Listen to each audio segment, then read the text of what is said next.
Chapitre 13, c'est le dernier, du livre Crise de conscience de Raymond Franz. Lecture des extraits. Il y a de constantes exhortations pour rester humble, ce qui veut dire qu'il faut accepter tout ce qui vient de l'organisation, comme si cela venait d'une source de sagesse supérieure. Le fait que le témoin moyen n'a qu'une vague idée de la manière par laquelle la direction arrive à ses conclusions, ne fait qu'ajouter à cette aura de sagesse ésotérique.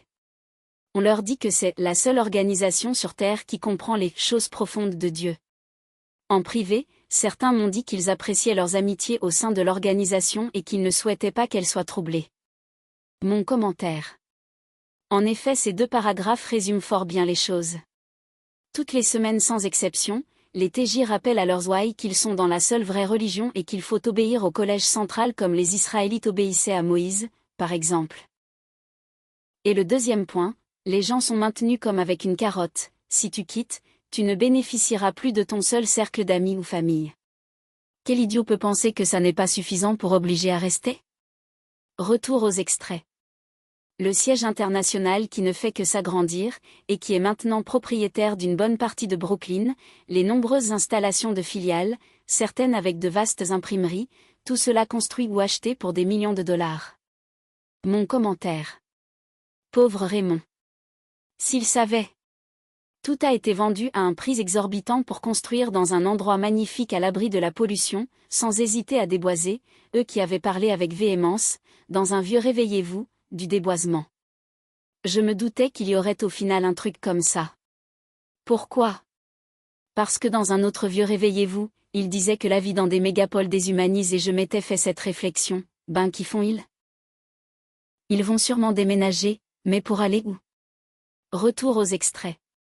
La Watchtower enseigne que l'invitation divine à faire partie de cette « classe des oins » avait été menée à bonne fin et que le rassemblement des 144 000 avait été complété en 1935, et était remplacé par l'appel à une vie terrestre pour une grande foule. Mon commentaire. En effet, je rappelle ce que les petits nouveaux oublient, depuis 1935, donc pas hier, tous les nouveaux sont membres de la grande foule. Comment se fait-il qu'il y a de plus en plus de membres oins? Leur réponse, c'est en raison de la défection de certains oins. Mais personne ne s'interroge en disant « Ah bon? Autant de défections ?» Par ailleurs, personne ne réfléchit non plus à ces membres oins qui selon les TJ bien sûr, existent depuis le 1er siècle avec donc, la même explication, c'est-à-dire, tous sont oins jusqu'en 1935. Or, rien qu'au 1er siècle, il y avait déjà plus de 144 000 chrétiens, donc oins. Et oui, je n'avais jamais réfléchi à cette bêtise d'enseignement des TJ. Retour aux extraits. En retournant spirituellement au temps d'avant l'ère chrétienne et en annulant le changement radical opéré par le Christ. Ainsi, l'auteur des articles décide arbitrairement jusqu'où doit aller le prétendu « parallèle » et ce qu'il devrait et ne devrait pas comporter.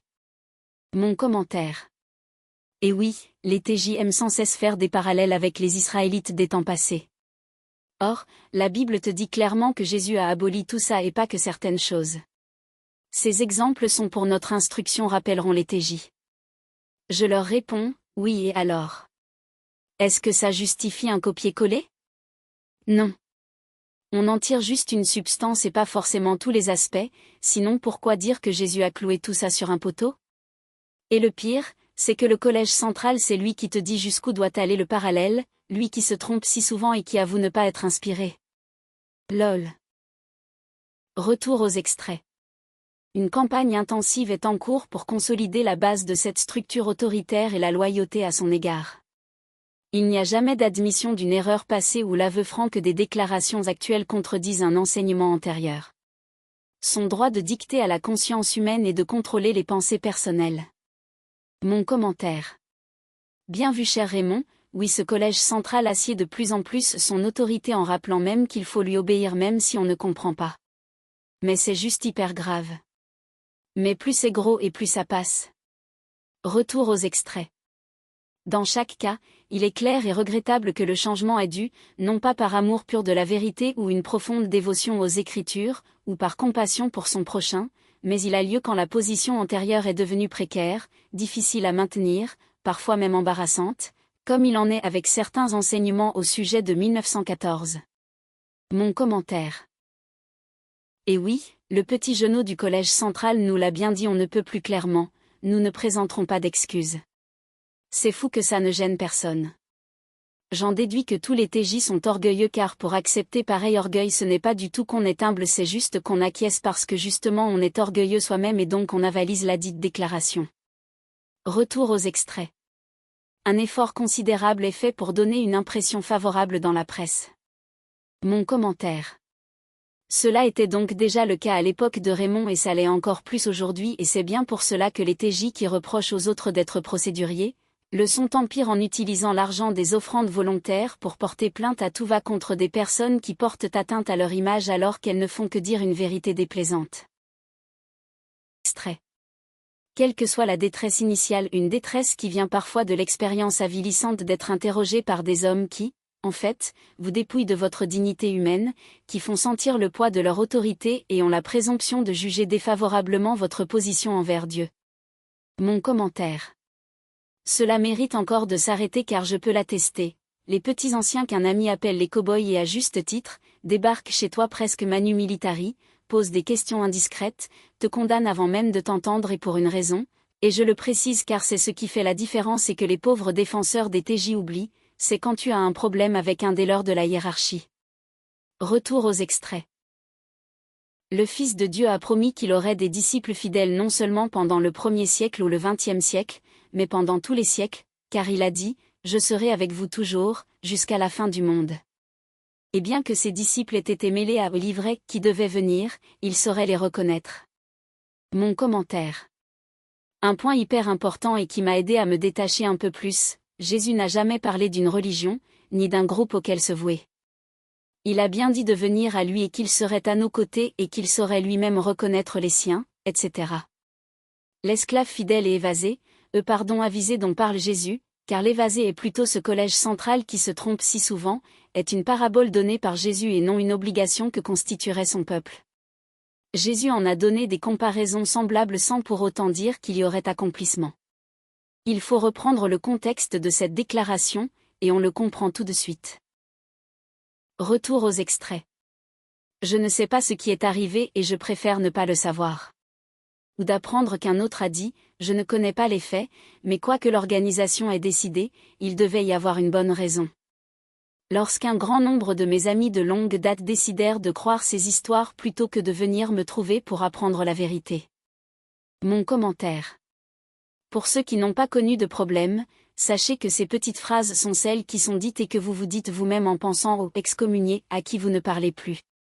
La phrase magique est « on ne sait pas tout et c'est ce « tout » qui fait la différence et qui a conduit le Saint Collège des Anciens à prendre la décision très juste, d'exclusion. LOL. Retour aux extraits.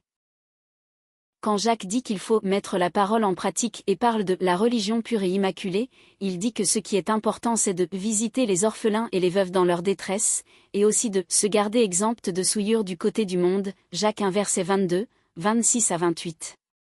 Aimer, pas en parole ou des lèvres. 1 Jean 3 versets 17 et 18. Et oui, l'identification des vrais chrétiens est simple et donnée directement par le Maître, c'est à l'amour et l'amour c'est entre autres aider les veuves, les orphelins, etc. L'amour c'est la voie de l'action et non celle de la parole. Et pourtant regardez vous-même, à quoi servent vos dons?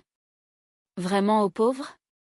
Eh bien vous êtes menteur ou complètement décérébré, pour reprendre l'expression d'une spécialiste, car autour de vous, de nombreux frères et sœurs âgés ou seuls ne sont même pas visités. En parole, oui, on le dit mais dans la pratique? Demandez par exemple à nos frères d'Afrique, aucune aide ou très peu. Pour avoir été au Congo, j'ai vu de mes yeux que tout ce qui arrivait du Bethel de France allait juste au Bethel du Congo et que les pauvres petits frères et sœurs allaient se jeter sur le grillage qui entourait le Bethel pour avoir quelques petites choses. Et nenni, ils venaient pour rien. Juste honteux. Retour aux extraits pour laisser à Raymond la conclusion. La vie est un voyage et nous ne pouvons pas progresser si nous regardons constamment en arrière, cela pourrait conduire à une inertie émotionnelle ou même un déclin spirituel. Ce qui est fait est fait. Nous ne pouvons pas changer le passé, mais nous pouvons influencer le présent et le futur. Mon commentaire. Vous trouverez après ce chapitre, l'index où il y a toutes les lettres et archives de Raymond. J'espère que vous avez pu avoir une petite idée des perles que contient ce livre et surtout que ça vous donnera envie de le lire entièrement car rien ne remplace une lecture personnelle. Une chose est sûre, vous ne serez pas déçus et vous comprendrez pourquoi je tenais tant à rendre hommage à cet homme de foi si merveilleux qui m'a tellement ému. Et n'oubliez pas une chose. On n'a pas à vous interdire de lire ce livre, car la vérité n'a pas à craindre l'analyse et par ailleurs, souvenez-vous que les TJ procéduriers n'ont pas porté plainte contre Raymond, ce qu'ils auraient fait si le livre contenait des erreurs.